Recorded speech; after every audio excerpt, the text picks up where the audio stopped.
Namaste and Vanakkam. A warm welcome to today's presentation, Coping with COVID-19. I would like to thank you all for taking time off on a weekend to attend this webinar. With participants from all the continents except for South America and Antarctica, we have people with extreme time differences attending today. To highlight, we have people from the US and Canada whose time is twilight now, which we call as Brahma Muhurtam, from Mauritius, Tanzania and Ethiopia, with their afternoon nap time approaching, from Ireland and UK approaching lunchtime, Japanese enjoying the dinner, Malaysians, Singaporeans preparing the dinner, Australians about to hit their bed, Middle East participants supposedly taking their afternoon nap, and last but not the least, our well-wishers in Bhutan, Pakistan, Sri Lanka, along with Indians enjoying their evening tea. When we contacted our clients and friends for this webinar registration, one client was very frank and forthwith to say, not interested please, had enough or more of C19, thanks. We appreciated his frankness and also accept the fact that since January 2020, all of us have been having overdose of C19,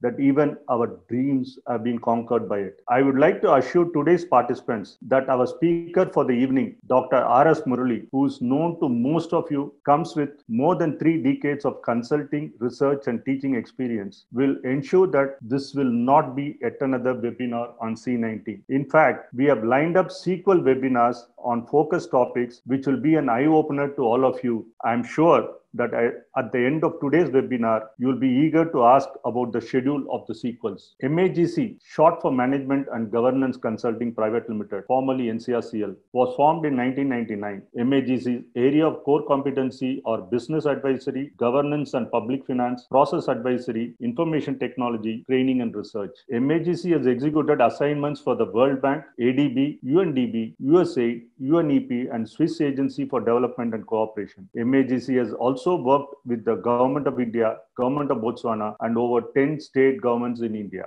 Our corporate clients include eminent Indian companies as well as business houses in the Middle East, South Asia, Africa, and Europe. We work extensively with MSME clients in various sectors, including manufacturing, hospitality, microfinance, education, IT, and ITES. MAGC's clientele includes reputed organizations in the not-for-profit and NGO sectors as well. By the way, I am CS Suresh. Padmaja, my colleague, to give you a brief introduction of our speaker for the day, I wish to bring to your notice certain features and rules of the game. This being a webinar, the participants will be kept in listening mode with their microphone muted throughout the presentation. To make the webinar interactive, we will be holding few polls and Dr. Murali will take up your questions towards the end of the session. We request the participants to type their question on the Q&A tab at the bottom of your screen so that they can be compiled by our moderator Ashok Rao to be addressed by Dr. Murali. Please don't use the chat feature for your questions. When typing a question, please put your name and the organization you represent to make it easy for us to identify the source of the question. While attending the poll, kindly ensure that you click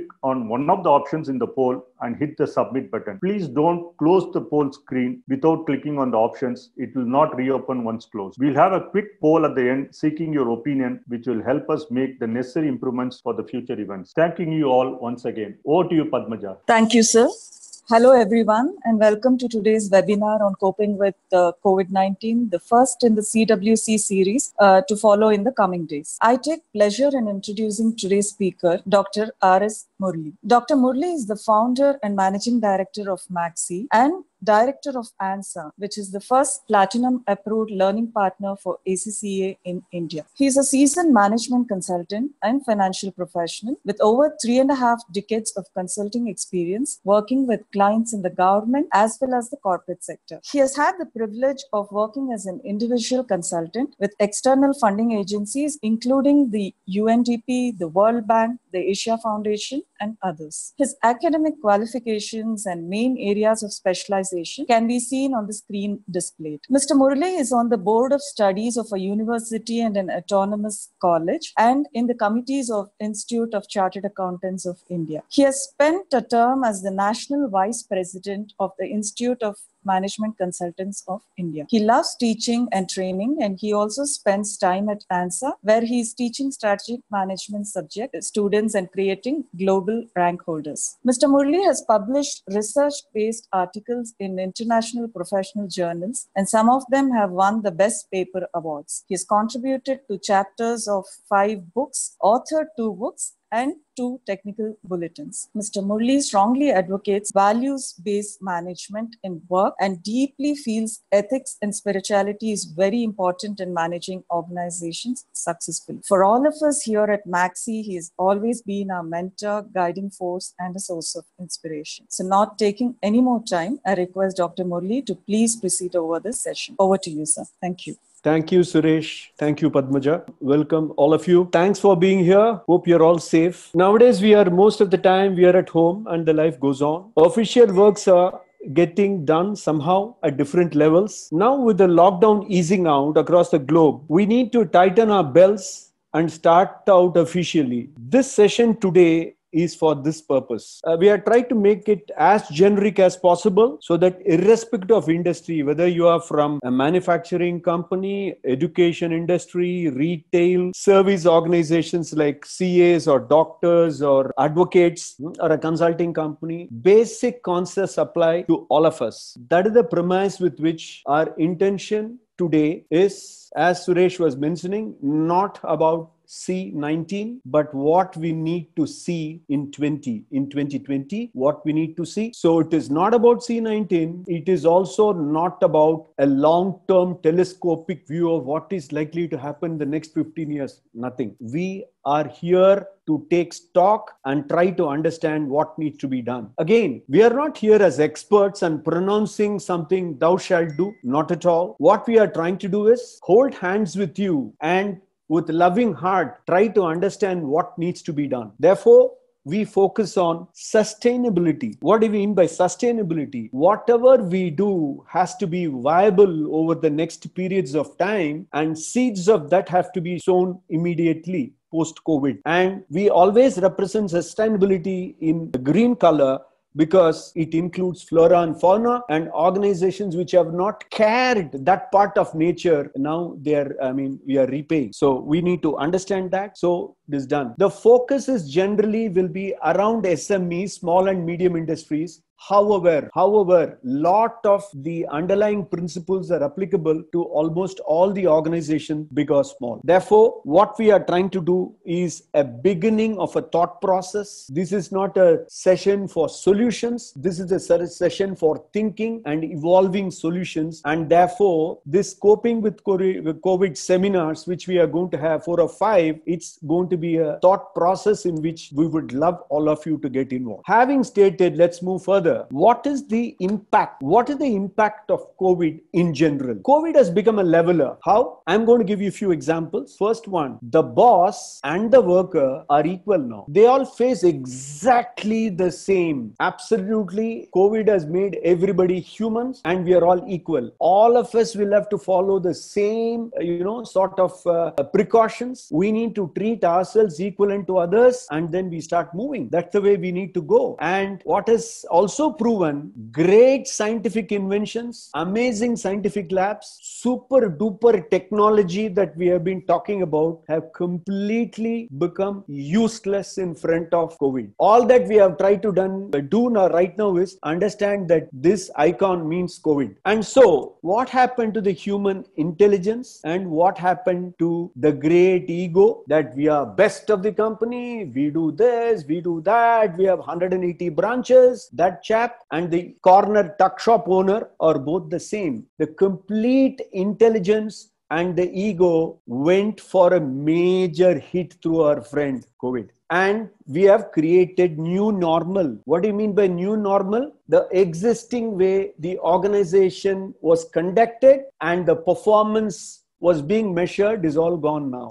Your key performance indicator is not to be seen. They're all going to change. Completely, they're going to change irrespective of whichever industry you belong to. Therefore, the impact is going to be at three levels. One is the economy and industry level, as such institutional level. The second one is on organizational level, and the third one is on individual level. All that most of the seminars and discussions is happening mostly around individual level or economy level. We are trying to address organization level. What is it that immediate stock taking we need to do? How do we go about? So let's move in. Impact on organizations. What is the broad thinking right now? What happens to organizations the moment the COVID has hit and we have completely stopped our operations? What is actually happening? The first thought, how do I pay my bills? I'm talking about organization. How do I pay my salary? Where do I do my cost cutting?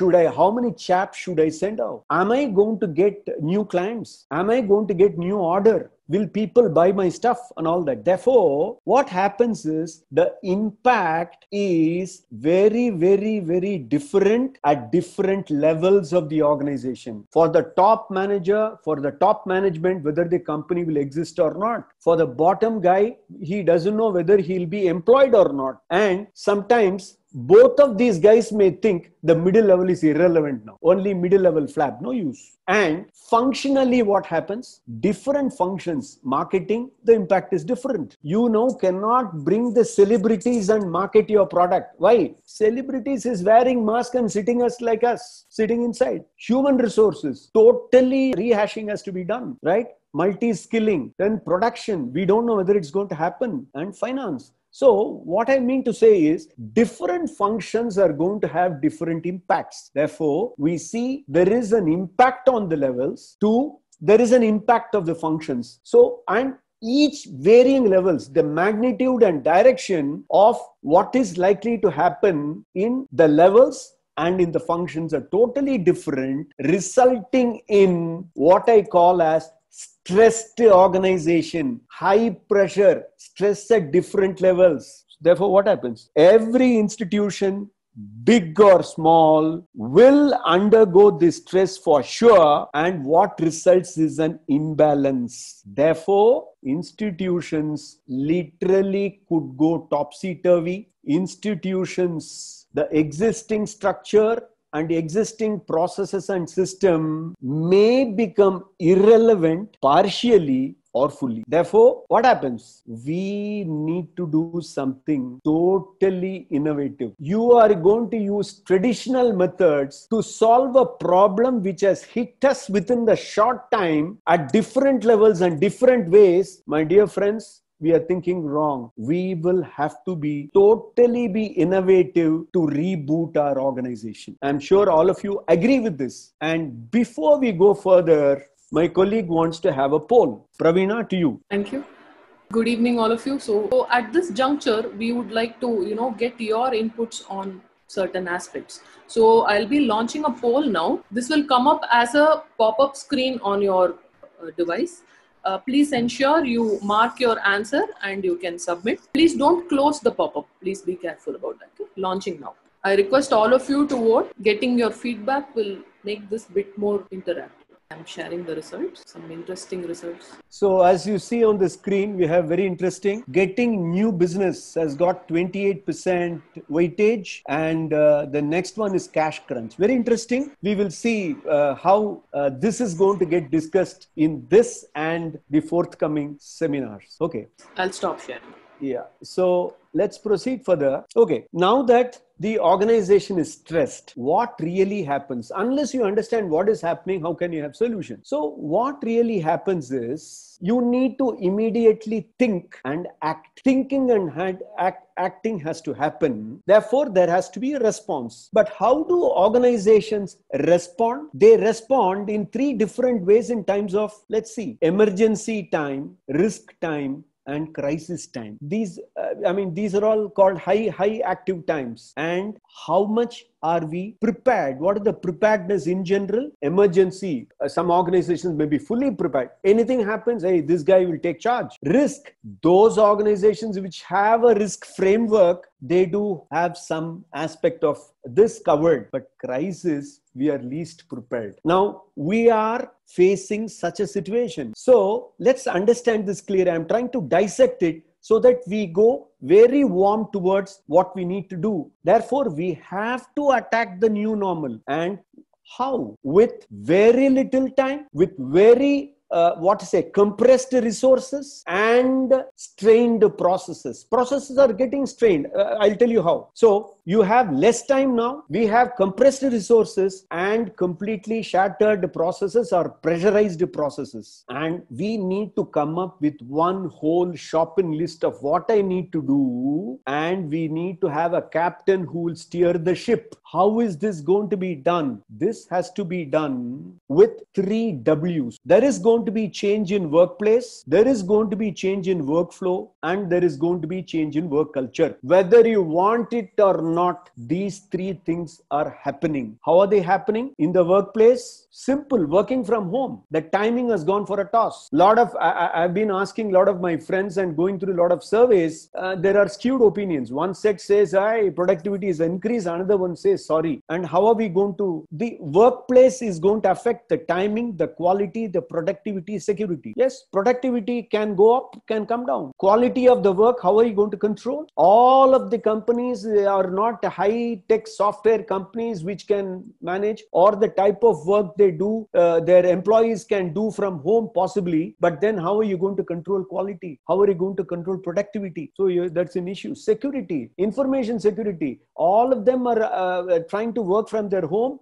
Using what connectivity? Does it have a proper firewall? How is it configured? Are you sure? So the workplace is going to completely influence the work. The second, workflow. Earlier, all the organizations need not be fully automated in processes. Somebody would take the file, go to the next room, get it done, or move the papers, etc. Now you have to think about complete process redesign, at least modification, and possibly you need to use some software to do that properly. The reporting will change, the control mechanism will influence. Now, I'm not getting deeper into this because these will be dealt with in the subsequent seminars, but I'm trying to bring out a framework within which all of us can think. And of course, there is an influence on the work culture. Collaborative working has to happen. The boss cannot make somebody wait 5 minutes. Not possible. At the appointed time, you'll have to get into the call and then attend it. Contracting is going through major change. Work from home, what is going to be your contract? Should that person be paid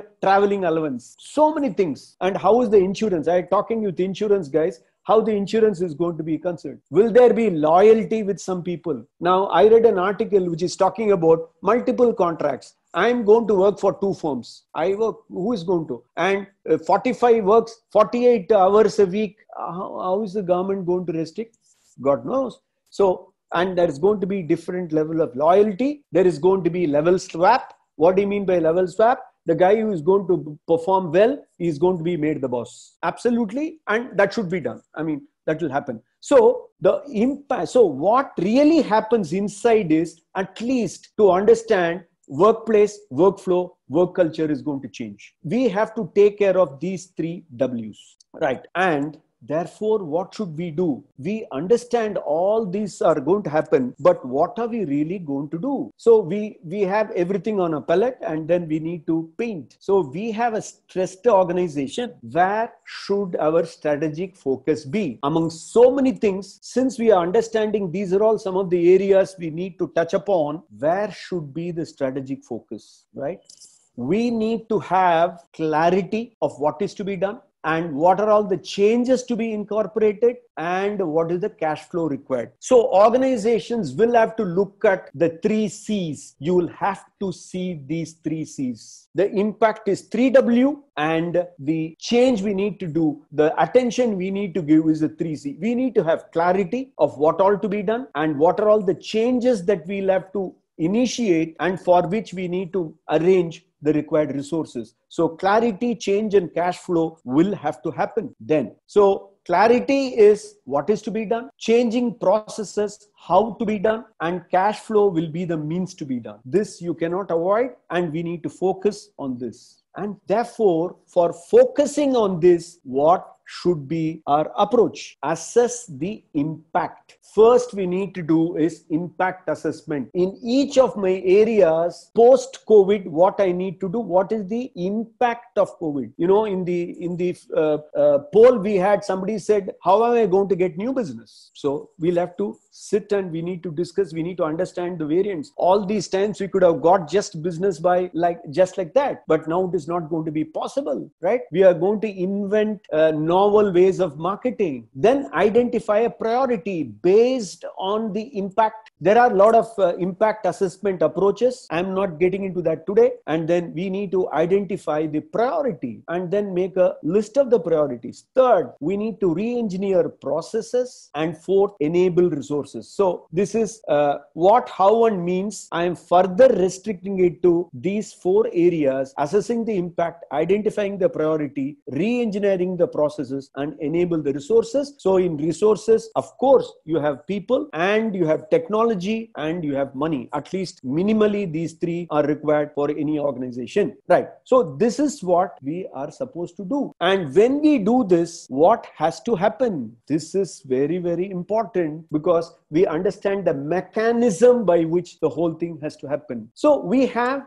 the stressed organization and we have the new normal. And what has happened? There is a major chaos represented by those arrows. Stress at different levels, there is chaos. I mean, definitely when you say chaos, go and sit and understand how payables are there, how receivables are not getting in, and how manufacturing some goods, some raw material you have to get, that state is still closed or that country is closed or you are not able to get the source. It is going to be a bit of a chaos. So what we need to do? We need to, that chaos has to be moved out. We need to have approach with clarity and try to put, this is called as integration. This is called integration. Integration will happen through the 4 points we discussed: assessing the impact, identifying the priority, re-engineering process. And when you do that, you know how different parts of the organization will get integrated. When you are not well, suppose you have, let's say you have headache. Now, once you have headache, that part of the body, or a stomach ache, that part of a body is more stressed than others, and therefore you focus on that. And then suppose you have a fall, you may have impacted on 2-3 areas, then you need to attend. So first you understand the impact, and then later on slowly you try to integrate different parts with one another, and therefore you have to deal with 4 aspects called the integration. You have to dovetail the policy, the process, the people, and the technology. For instance, policy, work from home policy. Do you have? Hey, I don't have a work from home. Then how are you going to pay him? How are you going to evaluate him? How is going to be your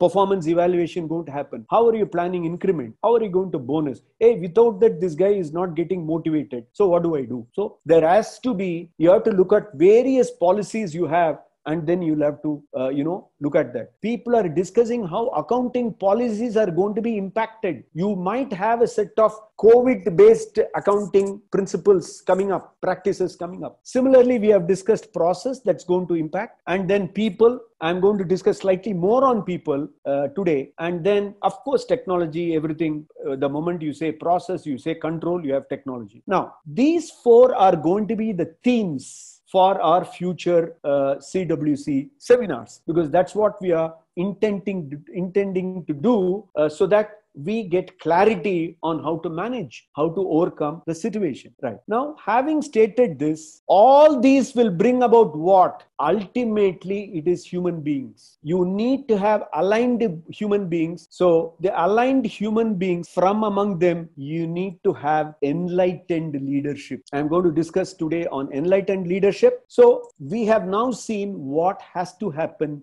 This has to happen. Integration has to happen in all the 4 areas, so that we have completely aligned human beings and we do have enlightened leadership. You may be the leader or you may be one of the employees there, but whatever it is, you cannot say no to this. This has to happen. And so now what is happening? Praveena is ready with her second poll. Please, Praveena. Yeah, I'm launching the next poll.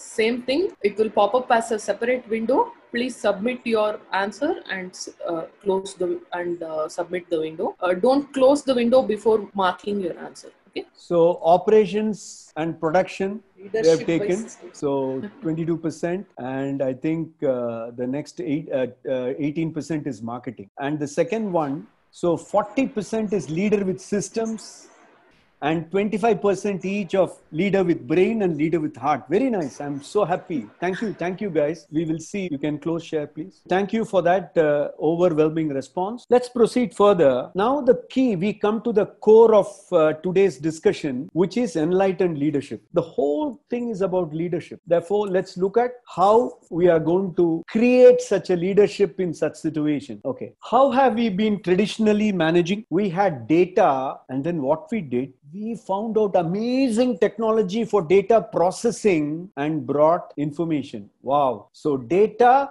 and now became information. And with information, I'm a boss, I analyze. Fascinating. Then what did we do? We brought in higher technology, analytics, this, that. So then what did we say? Oh, we have moved from information. We have now become knowledge. We say we are now having knowledge management, etc. And what did we do? We went further. Technology, artificial intelligence, robotics, fantastic. And then what happened? What did we do? What came about? COVID-19. Very nice. So what happened to all these data becoming info, becoming knowledge? Because all of these used what is called as logic. Dear friends, logic alone never tells the reality. Absolutely. I repeat, logic alone never tells the reality. Logic could not predict COVID. Imagine, we knew that the satellites are watching one particular person going by car, and we are not able to understand this. We did not even understand when in Wuhan, one place was completely closed. We did not realize. With so much of science, technology, this and that. That is because logic is based on analysis, and analysis need not cover everything. So we were not able to predict all these things because we were in the knowledge realm. We have not gone to the next realm of what is called as wisdom. What does wisdom require? Wisdom requires several characteristics, of which one is love and another one is compassion. You will be surprised why this guy, when he is talking about management, he is talking about all this. My dear friends, we will soon understand that we have to go beyond logic to understand crisis. We have to go beyond logic to create organizations of excellence, and for which the only approach is through wisdom. And look at the decision making. I'm sure most of you have gone through management texts or in sessions where they say, what the West has taught us. Decision making means you have a situation, you collect the data, you analyze, you have alternatives, choose the one, and you get the decision. My dear friend, in the decision making process, where is the decision maker? That's a wrong model. We have to start with the decision maker, because given the same set of data you give to me and you give to somebody else, they'll take different decisions. Model being the same, and all of us are intelligent enough to justify what we have chosen. So this decision making based on logic doesn't help. And proof, please, COVID. Absolutely. And what did the universities and education do? Taught us analysis. Logic is based on analysis, but love is based on understanding. Love does not mean male, female. Love does not mean running around the trees. Love means love for a subject, love for something, love for teaching, love for painting, love. And you cannot be a good teacher if you don't have love and compassion. You cannot be a good top boss without love and compassion. These two are not in our management texts in none of the top class universities. Sorry. They're only taught how to exploit people. In fact, when I teach my students, whenever the word exploit comes, I say, strike it off, use some other word. How can you exploit? People say, let us exploit nature. Sorry, that is how you get COVID. Anyway, so therefore, love is based on understanding, logic is based on analysis. What do our universities and education teach us? Analysis and not understanding. Why? Somebody has printed a textbook, I'll teach that. It's not from the heart. That is the problem. Therefore, in such a situation, what do? There is always a fight between the brain and the heart. All the management has system decided to leave the heart, but have only brain. And so what happens? An organization can be compared to human body. We do several times. I'm not getting into that. But therefore, in organization also, you can create an organization with both brain and heart. We were until now taught to create organization only with brain. That's the problem. Why? Because like human being, you can be brain dead, but heart alive. Organizations can also be, most of the organization post-COVID will be dead and some of them brain dead. Why? Because they were using only brain.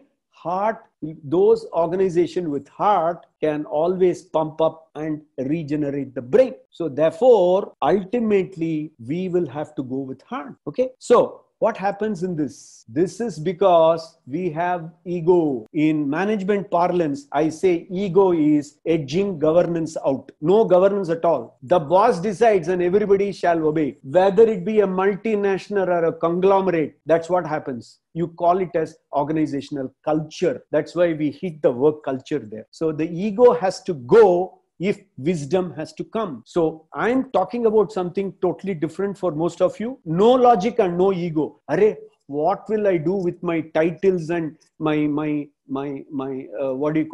my education? Please keep them aside. What is required is wisdom. Therefore, how are we going to generate wisdom? Wisdom can be generated using trust, using honesty. What do you mean by trust? Trust is the total dependence. If there is no trust between husband and wife, finished. If there is no trust between the employer and employee, it is gone. So trust is something your total belief, right? And honesty is the other side of trust. Without honesty, with unhonest people or dishonest people, how do you trust? Trust doesn't work. So trust is the quality. Honesty is honesty is the quality and trust is the interaction between people. So organizations will have a lot of honest people with the trust linking all of them. So the trust and honesty are individual characteristics. That is not, we need integrity. What is integrity? Integrity is, it talks about equity. It talks about integrity. It talks about how we are absolutely clean, how we are transparent, how we are down to earth, how we are practical, how we are well connected. All those things talk about integrity. And fourth one is simplicity. Like Gandhi said, simple living and high thinking. So THIS, trust, honesty, integrity, simplicity. This is the approach. Literally, this is the approach by which we are going to approach our management systems to get what we want. This will lead to shift from profitability to prosperity. When you say profitability, you are talking about yourself. When you talk about prosperity, you are talking about all the stakeholders. Every person in the value chain will have to get benefit. Your organizational budgeting should have that profitability to prosperity. Value add to values add. What is value add? I buy at 10 rupees and do something and sell at 20 rupees or whatever it is. That is value add. Now values add. Whatever I do, whatever product I give, whatever I service do, that person should relish it. That person should enjoy it. That person should be empowered because of that. That will be the focus. And third one, performance to sustainability. Performance. I perform very well now. Next year I failed in exam. No, I have to sustain. So we have to think of not short term in this regard, but we'll have to start thinking. So sustainability, these are all factors when we get into the details we can discuss. So these will be the mantras. Profitability to prosperity, value add to values add, and performance to sustainability. And how do we achieve? We achieve through values-based management. I've underlined that because it's not value, it is values. How do you get values? There are 4 professional values. What is it? Whether it be a carpenter or a Supreme Court judge or a chief minister or a chief executive or a CFO, you have to have your profession, you are committed to it, you have to deliver. You need to have ethical value. Do not just for money, your satisfaction also. Human values, where if whatever you are going to do is going to hurt a set of human beings, thou shalt not do it. So that is the human values. And more importantly, spiritual value, which means there is no difference between you and your work. You see a beautiful painting, Rembrandt. When you say Rembrandt painting, you don't even know what is the title of the painting. There is no difference between the painting and Rembrandt. You hear A.R. Rahman's music. You don't care what film it belongs to. You hear the sound. You hear the tune. Hey, you say it is A.R. Rahman. That is what is spiritual. That is the ultimate aim. So these are all values-based management system. So this is exactly what I wanted to tell you. I'll just summarize the whole thing in few minutes because we need to take the questions. What is the situation now? C-19 has disrupted and created stressed organizations, affecting the workplace, the workflow and work culture. And we need to have a strategic focus and should shift to clarity, change and cash flow. And this, in order to do this, we need to assess the impact, priority, processes and resources in the 3PT areas. We call it as 3PT because it's policy, process, people and technology. In these areas, we need to assess in order to take decisions not based on logic, but based on wisdom. For that, we would need trust, honesty, integrity, and simplicity to create a shift from value add to values add, profitability to prosperity, and performance to sustainability. And this is values-based management for which you will have professional, ethical, human, and spiritual components. This gives the complete canvas of how we need to deal with. I hope I've been able to convey what I want. I want to talk a lot, but anyway, within the restricted timing, because I'm also interested in taking some questions. I think there are already few questions on. I will now request my colleague Ashok to help me out in this. Ashok? So good afternoon to all the participants, and thanks for joining us on a Saturday afternoon. So what I'll attempt to do is try to group a few questions which are of the same type so that we can do justice in the limited time to the maximum number of questions.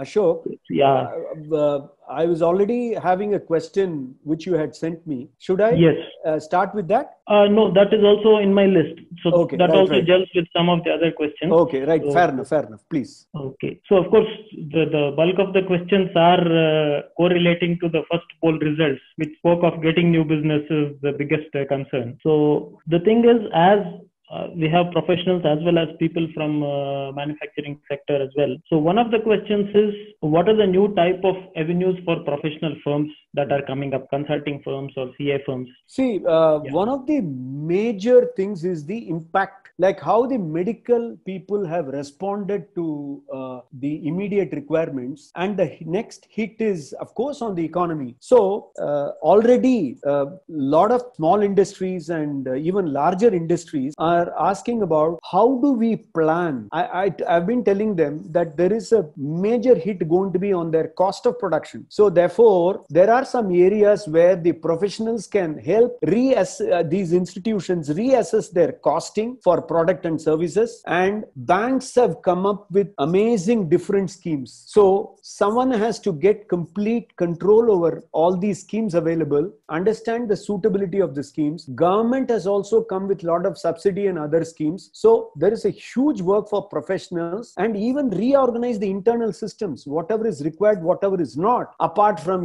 if you are a CA firm filing the return and all that, that's the usual stuff. But you can add value in revising the processes, in redoing the costing system, in laying the processes, etc. And also restructuring the loan accounts is going to be restructuring within the parameters, because many of the industries may not know, and also the related tax implications of that, etc. So there's a huge avenue for that. In the subsequent seminars, we will be taking up some of these issues in detail. Yes, Ashok. Yeah. So the other question was on, do we see any particular industry or industry segments really doing well in this post-COVID scenario? And a related question is also that for SMEs, would we see a lot of mergers and winding up of SMEs or merging into larger companies? Is that a trend we see? Yeah, the first one, let me tell you frankly, I'm not a great expert in all these things. But based on whatever I've been going through and talking to some of the people and my own analysis, all the industry where you are going to basically make the human needs met, it is going to be a hit. When I say luxury industries, all the industry that are on luxury is going to get phased out. I was talking to somebody on the information technology thing. So I said, you guys are going to do a good business. He said, no. Why? Because I'm supplying a lot of electronic components, and now nobody wants that because they are completely reassessing the whole thing. So I said, what are you trying to do now? He came up with a brilliant idea of saying that I'm going to teach all the households how to maintain information security in your place. You know, this is how things are evolving. So coming back to, first I'll address that. Talking about larger businesses and larger industries, retail will take some time to settle, but they are going to come up with amazingly new model. They'll always survive. So retail industry is going to take a totally different shape. And please, it is going, I mean, there are going to be job hits. There are going to be reinvestments. There are going to be withdrawals. There are going to be mergers and acquisitions. All these are going to happen. But I'm looking at from the management perspective, the new model of delivery is going to take place. Still, after some time, after the 2-3 months, people will go to some place and buy, TVs. That's going to happen. But it is going to take a totally different business model, how that is going to be done. And please understand, economies of scale are going to be different. For example, let us take transport industry. You cannot have 6 fellows sitting in one row. Not possible. Only 3 guys are going to sit, or sometimes even 2 guys. So how is it going to change the costing? And third point is, a lot of people are going to do their own travel. They are not going to go by train or bus. They are going to do by their own vehicle because they want to be safe. So these are all slowly emerging. But on a larger scale, lot of industries will depend upon construction. Lot of industry is depending on construction industry. So there will be impact on construction industry, at least on a medium term. What I mean is about 18 months. That is how the impact. As I said, I'm not an expert. These are all some of the confirmed cases which I can talk to you. What was the other question, Ashok? On SMEs, whether we would see a lot of merger of SMEs. Absolutely. SMEs, you are going to see a lot of mergers and also a lot of spin-offs. Both are going to take. When I say merger, sheerly on economies of scale, I believe lot of even service firms, because they feel that they may not be able to even afford sometimes the rent. So you are going to have common, one place where all the organizations are going to have common address, and then most of them will be working from home, and then go there for meetings. And you need to have for official purpose some address. So one common address will be given. This is going to happen to CA firms, consulting firms, advocate firms, etc. Now, in the case of, I think we should have a separate discussion on doctors, because they are going to have a different type of thing, because there also the internal protocols are going to completely go for a toss. They may need more space, or they may have to have systems by which you will have to follow particular appointments so that people don't crowd around. So a lot of logistic issues are going to impact the thing. Let us take educational institutions. You are going to run in shifts and number of hours may be reduced. You may have a combination of both face-to-face and online classes, blended classes. So all these are going to completely change in the next few months? Yes, Ashok. Yeah. So there are a lot of questions on impact on specific sectors. So what I'll do is I'm skipping them. Yeah. For the reason is, one is that, I mean, we don't do that kind of work as Murali said. And there are enough seminars and other research being conducted by the firms or sources of data. You can look at that. And also for the reason that whatever you say now will be bluffing, given the situation we are in today. So on the impact of different sectors, nobody knows, to be very frank. So one question which is kind of seems to be the most popular question is on the work from home option. That initially we have seen reports of people saying that productivity has increased. So will this sustain, or rather how to sustain it further? Excellent. Two things. You will really know whether a person is motivated or not. So performance measurement system and the way they are going to get compensated. There are several factors. I'm hitting only these two. Performance measurement system is going to completely change. How you are going to measure his performance and how you are actually recording his performance and how is he getting compensated for that. This will be the motivating factor immediately. There are few more factors, but for you to understand, these are all the approaches that you need to take. So the performance measure and performance benefit that will accrue to him. If these two you are going to look at, it is going to help you to sustain. Okay. Then third one is on retraining. I missed it in my presentation. Retraining is going to become very, very important. You might have had, for example, education institution. Somebody might have taught extremely well face to face. When you get them onto online coaching, they may be a big failure. And similarly, some of the workers in the office environment, I was talking to one person. It's very interesting. He says, my home, I'm extremely good in coding, sir, but my home is such a dilapidated hut that I don't even have a proper net connection. He's from such a family. So in his case, how the work from home is going to get, and the loyalty factor. If somebody is very smart, they are going to sign with two people. I mean, of course, they can be prevented, but how that is going to happen? All these are influencing factors of how you are going to motivate. But I am very positive guy. I always feel that by proper motivation and proper systems, you will be in a position to motivate these guys. I don't think that's a big issue. Yeah. Yeah. So I think we have time about for one last question. Please. This again, I have to do justice because so many people are asking. Participants seem to have come up with a term of their own, the wisdom boss. So the question seems to be that I don't have cash. I don't know after 3 months whether the institution is going to survive. I'm having to lay off my key people. So should I take a business decision or a wisdom boss ethical decision, and how do we balance? No. Good question. Please don't think business decision means only using the heart as a love affair. No. For example, if I am permitted to quote in Bhagavad Gita, Arjuna says, I am not going to kill my cousins. Why? He says, no, they are relatives. We all go together. How can I fight with them? What did Krishna say? Krishna said, you have to go by what is correct. That is where your compassion will come. So in case you have to, I'm giving a hypothetical situation. In case you have to lay off some people, there can be a plan. For example, there are organizations which have retained people, but the top management has taken 50-60% cut.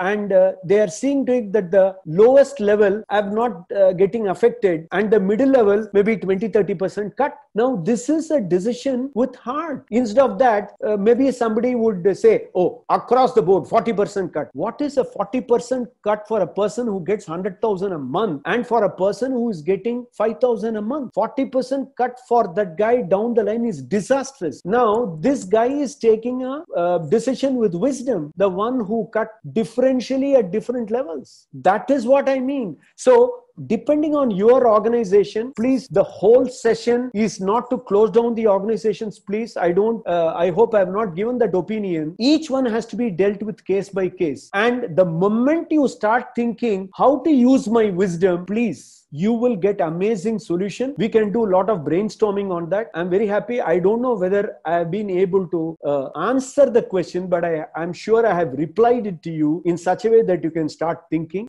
I think I will hand over my session to Praveena. Just to close this. Yeah, please, Ashok. Is that just to inform the participants that many of these questions will also get answered in the subsequent series, the webinar series, where we talk of policy, people, and process aspects. And also, we'll also try to, since we obviously cannot cover all the questions during the session, we'll try to send a reply by email to all your questions as well. So with this, thanks for all the questions. I hand over to Praveena for the closing remarks. Thanks, Ashok. First of all, that was a very quick 1 hour for me. I hope you all felt that way too. A very big thanks to all of you for the active participation and the very relevant questions. So, which prompts useful discussion. As many of you are aware, training has always been one of the core offerings of Maxi. Your responses are definitely giving us confidence to venture actively into online training. We have got more than 160 participants today, and such a response for our maiden webinar is truly very exciting for us. We hope you are taking away valuable inputs from this session that can help you cope with this crisis better, and an edited version of the webinar recording will be uploaded online and we will share it across with all the participants too. You might have already seen in the invite that we have lined up for 4 more webinars, and also the speaker has also mentioned that to you. The forthcoming sessions will look at coping strategies from the 3PT lens, the 3PT being policy, process, people, and technology. We will be emailing the details in the coming weeks. Please register and participate in all the remaining sessions so that you can derive maximum benefit from this series. And also, please feel free to share the webinar details with your contacts who you think may find the series useful. We will run a quick 2-minute feedback poll. This will help us to, I'll just launch the poll now. Again, this poll has 2 questions. Please give your feedback to us. This will help us to, line up the future sessions also appropriately. I'm just going to give it about 30 seconds. So while people are voting, if you have any further suggestions or comments or remarks which you would like to share with us, you may please type them in the chat box also. We got more than 80% response. I'll end the poll now. So we will take cognizance of your feedback. Thank you very much for that. Please leave any detailed comments in the chat window as I mentioned. You can also write to us. To enquiries@maxi.in. The email ID is shown on the screen. And thank you very much once again for your valuable time. We hope to see you in our next webinar. We'll be closing the session now.